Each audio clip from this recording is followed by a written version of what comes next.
तो last episode में हम लोगों ने देखा था कि बाइटियान एक झरने के पास आता है और वहाँ पे कल्टीवेशन करने की कोशिश करता है, मगर वो उस पानी के प्रेशर को बर्दाश्त नहीं कर पाता, जिस पर वो कहता है कि पहले मैं जरा अपनी स्ट्रेंथ को रिकवर कर लूं, उसके बाद मैं इस कल्टीवेशन को दोबारा से ट्राई करूंगा।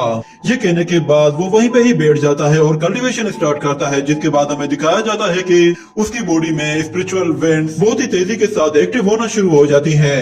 और काफी देर कल्टीवेशन करने के बाद हम देखते हैं कि वो जैसे ही अपनी पावर का इस्तेमाल करता है तो उसके पीछे हमें एक स्पिरिचुअल बॉडी दिखाई जाती है, जिसके साथ बाइटियान प्रैक्टिस शुरू करता है। और कुछ देर के बाद वो कहता है कि फाइनली मैंने स्ट्रेंथ लेवल को अचीव कर लिया है। इतने में पानी में से एक सांप बाहर निकलकर तेजी से बाइटियान की तरफ आने लगता है, तो बाइटियान उसे एक जबरदस्त पंच के साथ उठाकर दूर फेंक देता है। और वो सांप वहाँ से जैसे ही भागने की कोशिश करता है तो बाइटियान उसे एक और पंच मारकर वहीं पे उसका खेल खत्म कर देता है। अपनी पावर्स को देखकर वो कहता है कि लगता है कि मुझे फर्स्ट लेवल स्ट्रेंथ को और भी ज्यादा इंक्रीज करना होगा। ये कहने के साथ ही हम देखते हैं कि वो पूरी रात वहीं पे ही गुजारता है और उस मारे हुए सांप को भी वो पकाकर अपने खाने के लिए इस्तेमाल करता है। जिसके बाद वो दोबारा से कल्टीवेशन स्टार्ट करके अपने आप को और भी ज्यादा पावरफुल बनाने के लिए अपनी वेन्स को दोबारा से एक्टिव करना शुरू करता है, मगर बहुत ज्यादा एनर्जी एब्जॉर्ब करने की वजह से वो उसे कंट्रोल नहीं कर पाता और उस पानी के अंदर ही गिरकर डूब जाता है। वो पानी में काफी अंदर चला जाता है और फिर तैरते हुए किनारे तक पहुंचता है और कहता है कि मेरे लिए ये भी काफी नहीं है, मुझे और भी ज्यादा स्ट्रॉन्ग बनना होगा। ये कहने के साथ वो अपनी ट्रेनिंग को यूं ही कंटिन्यू रखता है, जिसकी वजह से उसकी पावर पहले के मुकाबले में बहुत ही तेजी के साथ ग्रो कर रही थी। और वहीं पे हमें कुछ और लोगों को भी दिखाया जाता है।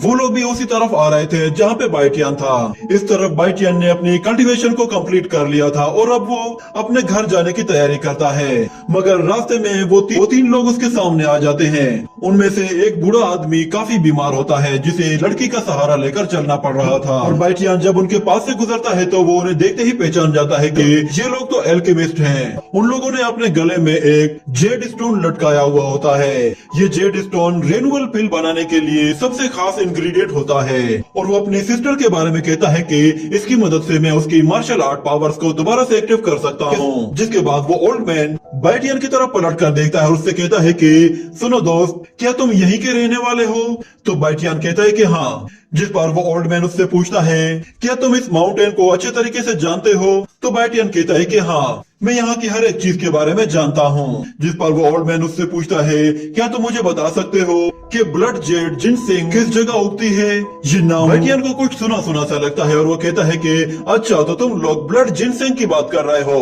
वो ब्लड जिनसिंग तो हमारी लाइफ को एक्सटेंड करने में काफी हेल्प करता है।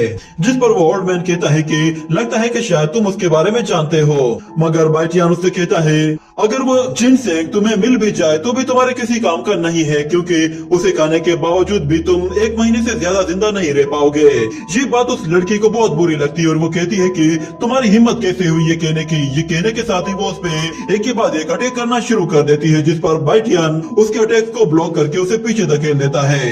मगर वो लड़की उस पर दोबारा हमला करने के लिए आती है तो बाइटियन को भी मजबूरन अपनी पावर का इस्तेमाल करके उसके अटैक को ब्लॉक करके पीछे धकेलना पड़ता है। और फिर अचानक वो ओल्ड मैन उस लड़की को रुकने के लिए कहता है, जिस पर वो लड़की कहती है कि इस लड़के की हिम्मत कैसे हुई? ये आपको मरने का कह रहा है, अब मुझे जाने दे, मैं इसे सबक सिखाती हूँ। जिस पर वो ओल्ड मैन कहता है कि यहाँ लड़ने की कोई जरूरत नहीं है और वैसे भी ये लड़का कुछ गलत नहीं कह रहा। जहाँ तक मैं उस जिनसिंग के बारे में जानता हूँ वो मेरी लाइफ को बस कुछ दिन और आगे बढ़ा सकता है, मगर उससे मैं अपनी जिंदगी को बचा नहीं सकता। क्या तुमने प्रेसिडेंट एडी के बारे में नहीं सुना था? उसने जिनसिंग 2 बार लिया था मगर उसके बावजूद भी वो नहीं बच पाई। मगर वो लड़की कहती है कि मैं उस जिनसिंग से आपको बचा लूंगी, पर ओल्ड मैन कहता है कि मुझे किसी भी एलेक्सियर से नहीं बचाया जा सकता। अगर वो जिनसिंग ब्लड तुम्हें मिल भी जाए तो मेरे किसी काम का नहीं होगा, क्योंकि उसे रिफाइन करना भी इतना आसान नहीं होता। जिसके बाद वो बाइटियन से कहता है कि क्या मैं तुमसे कोई बात जान सकता हूँ कि तुम्हें कैसे पता चला कि मेरी जिंदगी बस थोड़ी सी ही रह गई है? तो बाइटियन कहता है कि मैं तुम्हारी आईज में देख सकता हूँ, ये काफी डल हो चुकी हैं और तुम्हारी आईब्रोज, उनसे भी पता चल रहा है कि तुम्हारे इंटरनल ऑर्गन्स बुरे तरीके से डैमेज हो चुके हैं।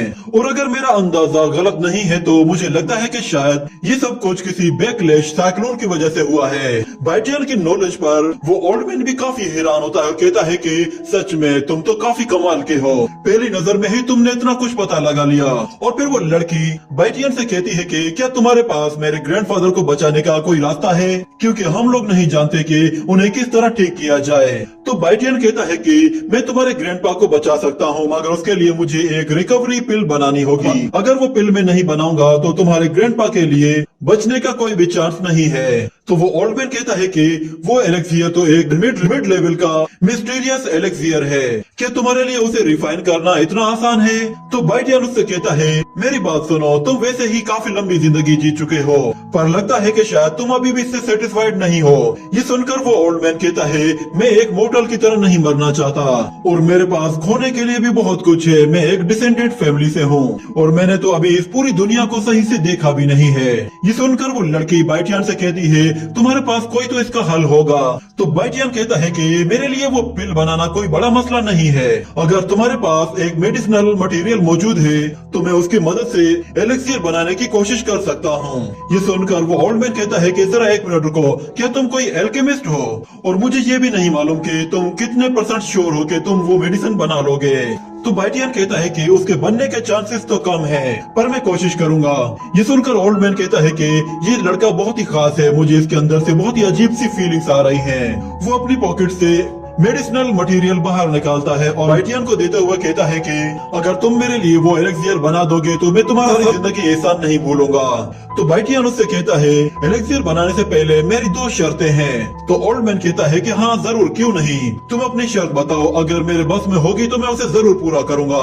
तो बाइटियन उसे अपनी पहली शर्त बताते हुए कहता है कि तुमने जो अपने गले में ये जेड लटकाया हुआ है ये तुम मुझे दोगे।